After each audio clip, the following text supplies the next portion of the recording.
But because our founding fathers and the framers of the Declaration of Independence and the Constitution of the United States were predominantly men of faith, and indeed this nation, the United States of America, was founded upon a principle for seeking religious freedom, their governing principles, their governing premises, their governing conclusions and constructs have been accepted as acceptable.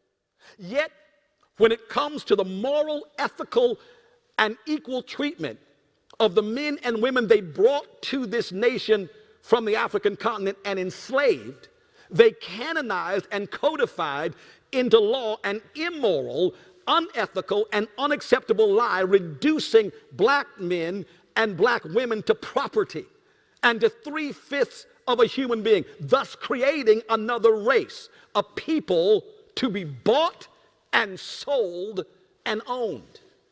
And so the same men who penned the words in the Declaration of Independence, we hold these truths to be self-evident, that all men are created equal, that they are endowed by their Creator with certain inalienable rights, and among these are life, liberty, and the pursuit of happiness. The same men who wrote that also codified and canonized in their Constitution that the men and women that they brought over from Africa and enslaved were 3/5 of a human being.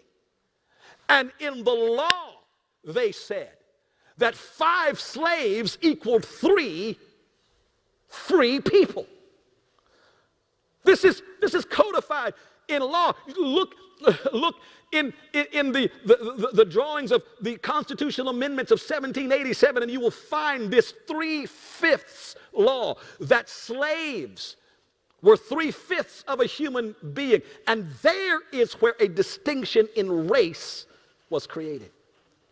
Because as I said before, you cannot pen those words and then with a good Christian conscience enslave another man or woman unless you first reduce them to being something less than human, something less than you. You create another race, and then you can, with a good Christian conscience, go to bed owning other men and women. So you create the lie. You create another race so you are comfortable in your Western European imperialistic Christianity. Now, you say, Bishop McClendon, how dare you speak that way about the founding fathers? I'm just reading what they wrote. And the fact of the matter is that they're Christian. And some would say, show it to me. Put it up on the screen. This was the 3/5 compromise. The 3/5 compromise of 1787, where it says a slave, the 3/5 compromise, and what happened here, this was actually an articulation because they were trying to decide how the states, at this time, the 13 colonies or states would be taxed. And they were trying to figure out how they would get representation for presidential elections. And because the southern states had so many more people because they had slaves, the northern states didn't want the southern states, because they were slaveholders, to have a larger population and therefore get larger representation in Congress and more votes to vote for president. So the creation of race was economic. It was about property and power, not about people. And so the 3/5 compromise went to say a slave was both person and property. Only 3/5 of the slave population in the state would count towards state population in a census. For the census count, 5 slaves equaled 3 people.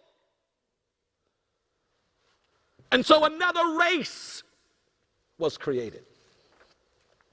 Now I declare to you that one of the reasons that the Christian church in the West has lost its power and its influence, has lost its integrity with a generation of people who neither know your God nor care about your forefathers, is because this lie has been perpetuated in pulpits by white preachers and black preachers alike, and it's time to pull the lie down.